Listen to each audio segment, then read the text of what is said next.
नाज़रीन, आप देख रहे हैं गुलिस्तान न्यूज। अभी तक का उर्दू खबरनामा लेकर मैं आपका मेजबान गौहर कुछे आपकी खिदमत में हाजिर। तफसीलात से पहले सुर्खियों पर एक नजर। जस्टिस चंद्रचूड़ की सीजेआई के तौर पर खलबरदारी की खिलाफ अर्जी सुप्रीम कोर्ट ने की खारिज। बेजाब्तगियों और गैर कानूनी कामों का अर्जी में दिया गया था हवाला।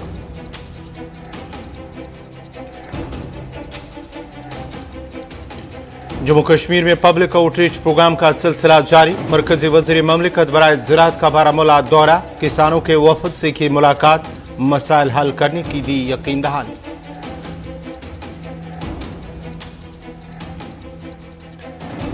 एसएमसी कॉरपोरेटर्स का हुकाम के खिलाफ नाराजगी का इज़हार। दूसरी जगह मुंतकिल करने पर उठाए सवाल। इमारत टूट फूट का शिकार, कहा जगह रहने की नहीं है लायक।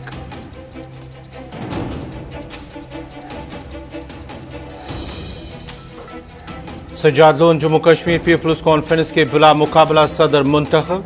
नवंबर 10 को अपने ओहदा संभालने का लेंगे चार्ज।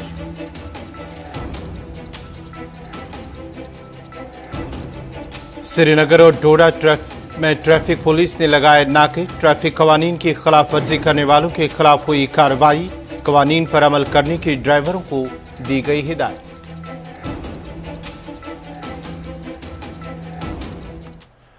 और अब पेश हैं खबरों की तफसील। सुप्रीम कोर्ट ने जस्टिस डीवाई चंद्रचूड़ को 9 नवंबर को हिंदुस्तान के 50वें चीफ जस्टिस के तौर पर हलफ लेने से रोकने की दरख्वास्त को खारिज कर दिया। Chief justice of India U U Lalit ने अर्जी गुजार के वकील से कहा कि हमें अर्जी पर गौर करने की कोई वजह नजर नहीं आती है और अर्जी गलत है। इसके बाद ही अर्जी को खारिज कर दिया गया। इस मामले में समाअत के दौरान अर्जी गुजार के वकील ने मुबैना तौर पर जस्टिस चंद्रचूड़ की जानिब से की गई कुछ बेजाब्तगियों और गैर कानूनी कामों का हवाला दिया, जिस पर जस्टिस एस रविंदर भट्ट और जस्टिस बेला एम त्रिवेदी की बेंच ने वकील से कहा, हमें इस अर्जी में कोई खास नजरबात नहीं आती। वकील ने अर्ज किया कि कोविड वैक्सीनेशन से मुतल्लिक एक केस में जब एक सीनियर एडवोकेट पेश हुए तो जस्टिस चंद्रचूड़ की बेंच ने टैगिंग की इजाजत दी, लेकिन जब जूनियर एडवोकेट पेश हुए तो टैगिंग की इजाजत नहीं दी गई। उन्होंने मजीद दलील की, जस्टिस चंद्रचूड़ की बेंच ने बॉम्बे हाईकोर्ट के एक हुक्म से पैदा होने वाली खुसूसी छुट्टी की दरख्वास्त की समाअत की, जिसमें उनका बेटा बतौर वकील पेश हुआ था। जस्टिस चंद्रचूड़ के खिलाफ अर्जी राशिद खान पठान नामी शख्स की तरफ से सदर हिंद के सामने दायर की गई नुमाइंदगी की बुनियाद पर दायर की गई थी।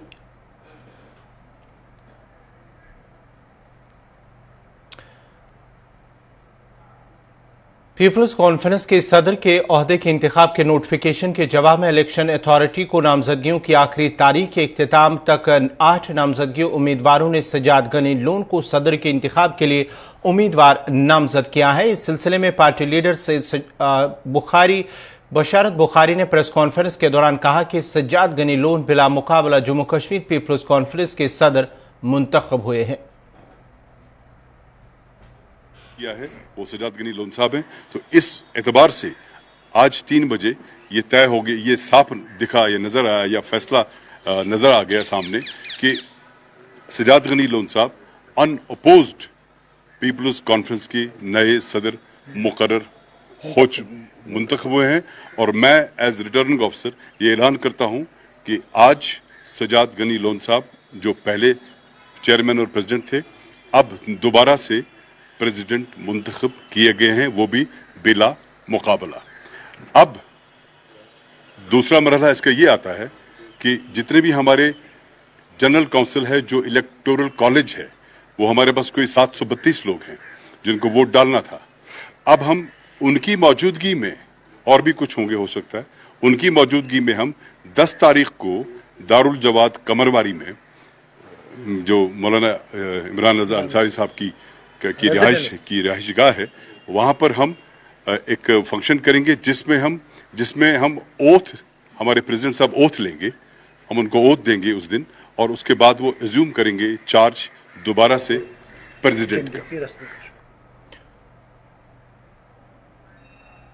श्रीनगर म्यूनसिपल कॉरपोरेशन के कॉरपोरेटर्स ने शिकायत की है कि इंतजामिया की जानिब से उन्हें होटल की रिहाइश खाली करके देवी आंगन में रहने को कहा जा रहा है, जो कि एसएमसी की मिल्कियत है। ताहम वहां पर रहने के लिए कोई माकूल इंतजाम नहीं है। उन्होंने कहा कि रिहाइश टूट फूट का शिकार हो चुकी है और यह जगह रहने के लायक नहीं है। कॉरपोरेटर्स का मजीद कहना था कि इमारत में खिड़कियों के शीशे टूटे हुए हैं, दीवारें खराब हो चुकी है। ताहम डिप्टी मेयर ने कहा है कि मैंने इससे पहले भी इस हवाले से डीसी श्रीनगर से बात की है और मैं दोबारा उनकी नोटिस में लाऊंगा कि उन्हें बेहतर सहूलियात फराहम की जाए। इजलास जारी हुआ था कि इनकी अकोमोडेशन वहाँ पे कैंसिल की गई है। वो किस वजह से की गई है हमें पता नहीं है, लेकिन हमें शिफ्ट किया गया था देवी आंगन। जैसा कि आप देख सकते हैं यहाँ पे कैसी यहाँ पे जगह है, ये अनसेफ है रहने के लिए।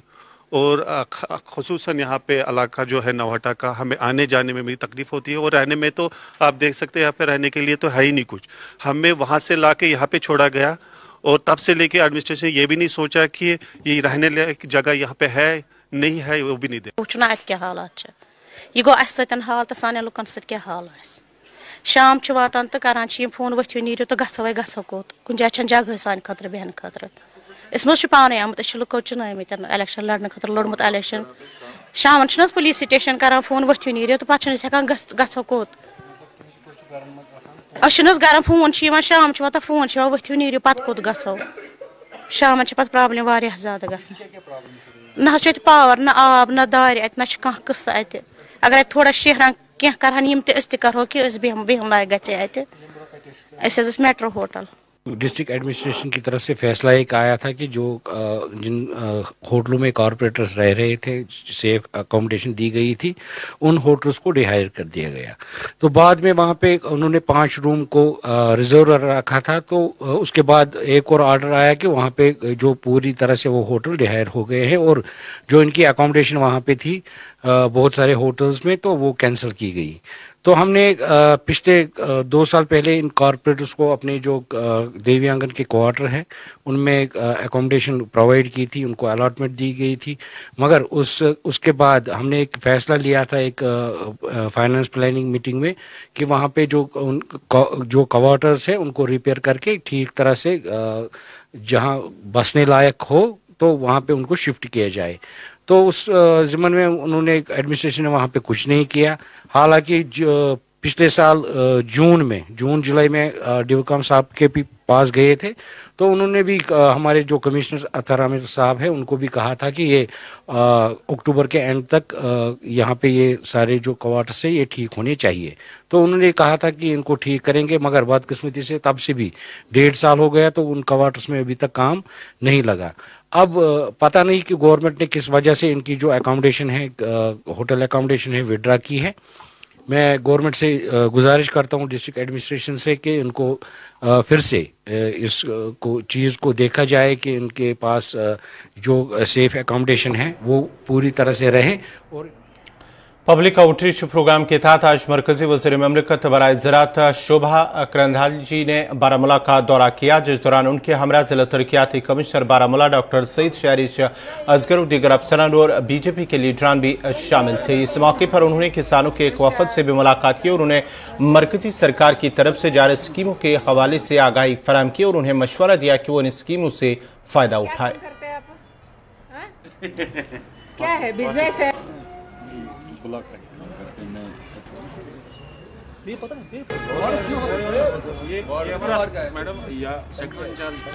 कश्मीर बारामूला इधर का किसान ज़्यादा से ज़्यादा एप्पल उगाने वाले हैं एंड अखरोट उगाने वाले हैं। 80% ऑफ द पॉपुलेशन किसान है। इधर पहले का गवर्नमेंट कुछ नहीं किया है ऐसे मुझे लग रहा है, क्योंकि इतना किसान है, एक कोल्ड स्टोरेज ठीक से नहीं है, फूड प्रोसेसिंग यूनिट नहीं है। इधर का एप्पल को किधर बेचना, ये बहुत बड़ा प्रश्न इधर रखे हैं। अभी मोदी जी सरकार आने के बाद 2 प्रोग्राम किसान के लिए रखे हैं। एक एग्रीकल्चर इंफ्रास्ट्रक्चर फंड में बारामूला का आवश्यकता क्या है, कश्मीर का हर जिला का आवश्यकता क्या है, वो आवश्यकता का आधार पर उधर प्रोग्राम बनाने के लिए पैसे हम रखे हैं। इसको एग्रीकल्चर इंफ्रास्ट्रक्चर फंड बोलते हैं। नाजरीन, खबरनामा जारी रहेगा। यहाँ पे छोटा सा तिजारती वक्फा।